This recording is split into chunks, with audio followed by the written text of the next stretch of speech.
To the 2, the 3, the 4, them dirty red dogs done hit the door, and they got everybody on their hands and knees, and they ain't gonna leave until they find them kids. Most troubling, Ms. Harris fought tooth and nail to uphold wrongful convictions that had been secured through official misconduct that included evidence tampering, false testimony, and the suppression of crucial information by prosecutors. Laura Bazelon joins us now from San Francisco. Thank you for joining us, Professor Bazelon. Can you start off by going through Senator Harris's record, starting with her being DA of San Francisco? Sure. So she was elected in 2004, and she took a pretty courageous stance initially in that she didn't seek the death penalty against a man who had been accused of murdering a police officer, and she did get a lot of blowback from that. Subsequently, she moved much more towards the center in many of her positions, and two things happened in her tenure as DA that I think are worth mentioning. One is that there was a big crime lab scandal whereby there was a lab technician who was using the drugs rather than testing them. And as a result, many convictions became tainted. And it turned out that her office had known for months, top attorneys had, and had not disclosed that information to the defense. And when a judge found out, she became quite incensed and wrote an opinion castigating Harris for allowing this to happen. Harris's reaction to that was to try to get the judge disqualified by saying that she had a conflict of interest because her husband was a defense lawyer. That failed, and 600 cases were thrown out. The second piece of her tenure that I think is important that not a lot of people know about is a case involving a man named Jamal Truelove.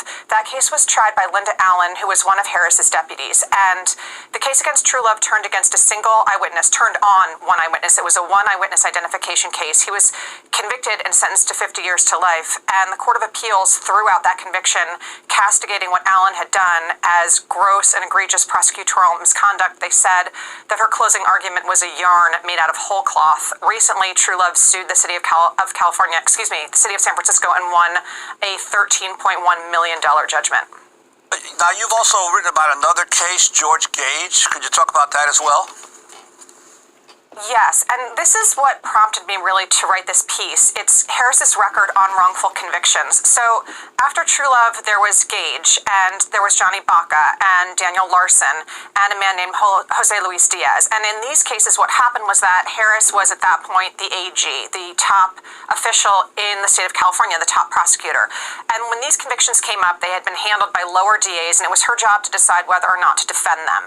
In George Gage's case, he had been convicted, again, based on a single witness. It was his stepdaughter Marion who accused him of sexually abusing her, and the case turned on Marion's testimony. It turned out after the verdict that the prosecutor had suppressed a lot of material about Marion, including medical records and a note from her own mother saying, "My daughter is a pathological liar who lives her lies."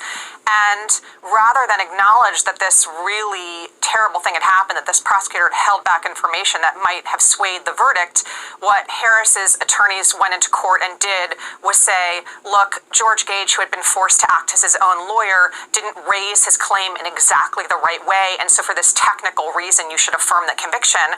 It went to oral argument, and the judges were very concerned about that position, told the deputy to go back and talk to his supervisors to try to resolve the case, which was a signal to really get rid of it and do the right thing. And instead, Harris's office doubled down, and George Gage is currently 80 years old. He is serving a effective death in prison sentence. I want to go to an interview Kamala Harris did last month on Face the Nation with correspondent Ed O'Keefe. You take your prosecutorial record against the push in your party for criminal justice reform. There's a lot of concern among, especially more liberal and younger parts of the party, that you may not be the best person to do that, given that you were implementing those tough on crime initiatives as a prosecutor. Can they trust you to do that? Well, here's the thing. When I became a prosecutor and when I was elected district attorney and also attorney general of California, I implemented some of the most significant reforms to date during those years that had been implemented. Like I said, I created one of the first reentry initiatives that became a model. It was designated as a model in the United States for what law enforcement should do to be, as I call it, smart on crime. I was the first in the nation leading the State Department of Justice in California, which, by the way, is the second largest Department of Justice in the United States, to require my agents to wear body cameras. I created, as Attorney General, the first in the nation implicit bias and procedural justice training for law enforcement, knowing that that had to be addressed, which is the implicit bias that exists in law enforcement and the potentially lethal outcomes that occur from that. So the concerns are overblown? The concerns are overblown. Yes, no question. So that is Senator Kamala Harris on Face the Nation, speaking to correspondent Ed O'Keefe. If you could respond to this, Laura Bazelon. Sure. So you can hear her struggling to come up with a list, and she starts with her Back on Track program that she implemented as DA. This was a program that did help certain very select non-violent offenders re-enter society. It affected a very small group of people. She then talks about body-worn cameras. She was asked by the California State Legislature to support a bill to mandate all police officers wearing body-worn cameras, and she declined to do that. With respect to implicit bias training, that is important. What's also important, and I would say more important, is investigating officer-involved shootings. She was called upon by the legislature to do that, and once again, she declined. And then when you go down the list of the issues that we think about when we think about a progressive prosecutor, on every single one of those issues, she was on the wrong side. And in some cases, her opponents ran to her left. So for example, with marijuana legalization in her run for re-election as Attorney General, her opponent ran to legalize. She was against it. She's since changed her position now that the vast majority of the Democratic Party has moved in that direction. There are other examples as well. Her failure to support legislation that would reduce certain felonies to misdemeanors, going after parents criminally for having truant children. So there's a lengthy list of policy positions where there was the progressive path and there was the center-right path, and she did not take the progressive path. I wanted to ask you specifically about this whole issue of parents with truant children and her policy of trying to prosecute them. I want to go to Kamala Harris's 2011 inaugural speech as California Attorney General as she touted her truancy policy during her tenure as District Attorney of San Francisco. This is what she said. We know chronic truancy leads to dropping out, which dramatically increases the odds that a young person will either become a perpetrator or a victim of crime. Folks, it's time to get serious about the problem of chronic truancy in California. Last year alone, we had 600,000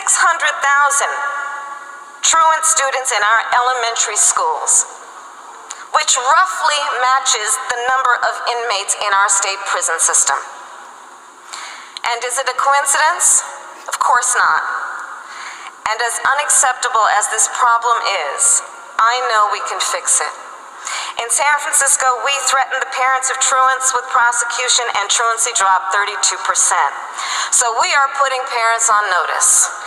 If you fail to take responsibility for your kids, we are going to make sure that you face the full force and consequences of the law. So that was Kamala Harris in 2011. What exactly did she do as DA in prosecuting parents? So what ended up happening was that, and this actually took effect after she left and became Attorney General, prosecutors then had the power under this law to prosecute parents for a misdemeanor for being essentially responsible for their children missing numerous days of school. The idea being that they would be scared into making sure that their kids actually did attend school, and some parents were in fact prosecuted. And the pushback about this, I think, was on two fronts. One, it disproportionately impacted communities of color and parents of color who were basically more often targeted by this law than people who were white. And two, this idea that removing a parent from the home or subjecting them to criminal prosecution be a tool to really sort of reknit a family, which I think is very questionable. There are a lot of things going on when there are truant children, including poverty, drug use, different issues with kids, and it's just not clear to many people who work in the juvenile space that the right answer to that is to criminalize the parent's conduct. And has she responded since? I mean, that was a clip in 2011. Now that she is running for president and her record is being questioned on a number of these issues.